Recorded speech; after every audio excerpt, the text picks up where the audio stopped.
When I was 21, I spent a lot of time alone at my parents' house. They owned multiple homes, and often they traveled, which meant I had the whole place to myself. It wasn't a small house either. It sat on the edge of a pond, with a deck that overlooked the dark water. Across the pond, there was a public park, though most nights it stayed completely empty. It was a beautiful place to grow up. But when you're alone, even the most peaceful places can turn against you. It happened one summer night. I was home from college, lying on the couch in the sunroom, the windows open to let the warm breeze drift in. That room was always my favorite. It was cozy, bright during the day, and at night you could hear the soft chirping of crickets through the screens. The TV played quietly as I stretched out on the couch, half watching some late-night show. That's when I heard it, splashing. At first, I thought nothing of it. Ducks and geese lived in the pond, and they often fought in the water, wings thrashing loudly. But this sound was different. It was heavier, rhythmic, like arms cutting through water, like a person swimming. I lowered the volume and leaned toward the window, listening. The splashes kept going. And then, underneath them, I heard something else. A man's voice, humming. My chest tightened. Someone was out there. Someone was swimming in our pond. I stepped outside onto the deck, peering into the darkness. The moonlight touched only a thin slice of water, leaving most of it black and endless. The splashing stopped. The humming went silent.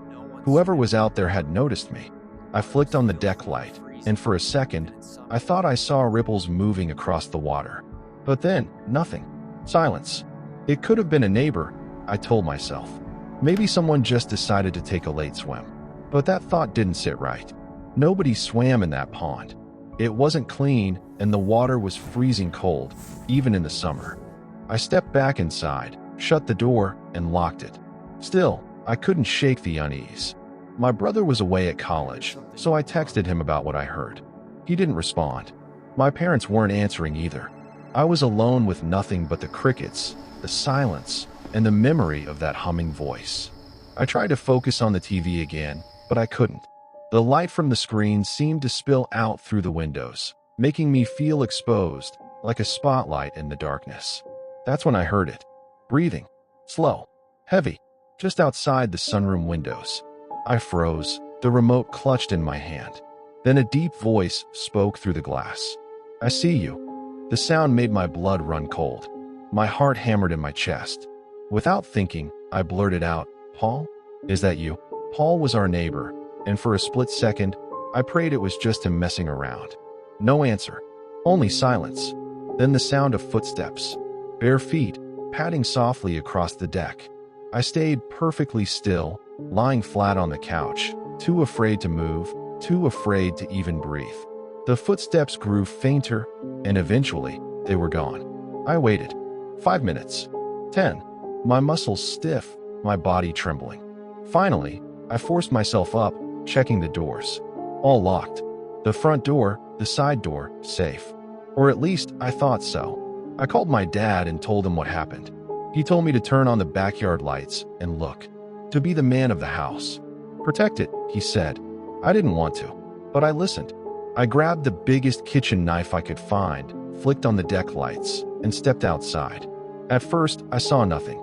Just the glistening wood of the deck, slick with condensation. But then I looked down. Footprints. Wet, barefoot prints smeared across the deck boards. They led to the side of the house. My stomach dropped. Knife shaking in my hand.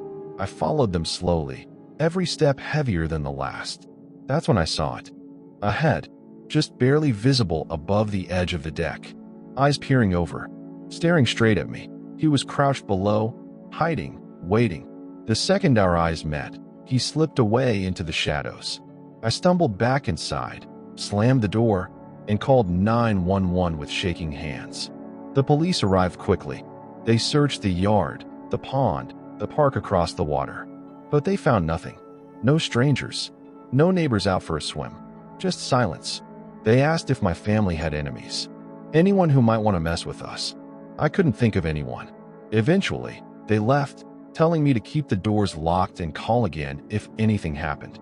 That night, I shut every window in the house and turned on the air conditioning. I barely slept. waiting for the sun to rise.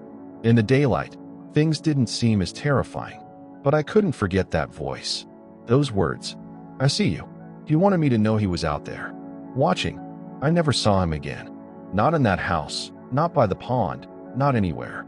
But sometimes, late at night, when everything is quiet and I'm alone with my thoughts, I can still hear the water splashing. And I wonder if he's still out there, waiting for the next time someone sits too close to the window. Night walks with my dog were always part of my routine. 3 times a day, morning, afternoon, and finally, late at night. That last walk before bed was my favorite. The streets were quiet, the air cool, and for those few minutes, the world felt peaceful. Just me, my dog, and the silence. But routines can be dangerous. They make you predictable. And one night, my routine nearly became the last mistake of my life. It was just before midnight when I stepped outside with my dog. I had one earbud in, music playing softly. The leash was loose in my hand. My flashlight cut a path through the darkness as we made our way across the cul-de-sac toward the small parking lot where the residents' cars were lined up. I had walked this path hundreds of times. Nothing unusual, nothing threatening. But that night, something changed. I was halfway across the lot when I heard it. At first, I thought it was part of the music in my ear, but then I realized it wasn't. It was coming from ahead of me. A voice. It said one word. "Help." I froze. I slipped out my earbud and stood perfectly still. The lot was silent. My flashlight beam trembled slightly in my hand as I swept it across the trucks and SUVs. Then it came again. "Help." The sound wasn't loud. It wasn't desperate. It was flat, hollow, almost robotic. I stepped forward cautiously, shining my light under each car, peering into the shadows. Nothing, just stillness and the rustling of leaves in the wind. My dog sniffed at the pavement, unaware, as if nothing was wrong. Then the voice returned. "Help, help, help," 3 times.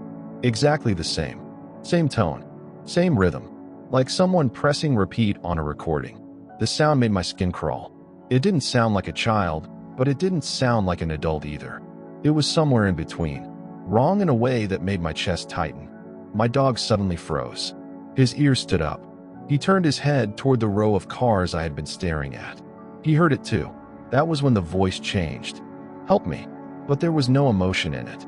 No urgency. Just words. Empty and meaningless. I wanted to believe it was real. That maybe a kid was trapped inside a car. That someone needed me. But deep down, I knew better. I crept closer, my heartbeat pounding in my ears, my flashlight beam shaking across the pavement. Then the voice spoke again, sharper now, as if it had moved closer. "Over here." My breath caught in my throat. It wasn't muffled anymore. It sounded like it was right beside me. I spun, the flashlight beam slicing through the darkness. Nothing. Just the silent row of vehicles, shadows stretching across the ground. My dog barked suddenly, lunging against the leash. I yanked him back, jerking the flashlight in his direction. And that's when I saw it. For the briefest moment, something moved between the cars, low to the ground, crawling.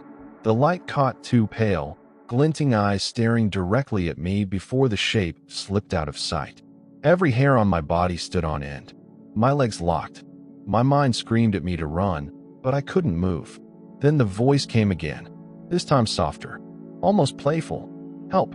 That broke me. I bolted, dragging my dog with me. I sprinted across the lot, up the driveway, and into my house. I slammed the door behind me, locked it, and pressed my back against the wood. My chest heaved.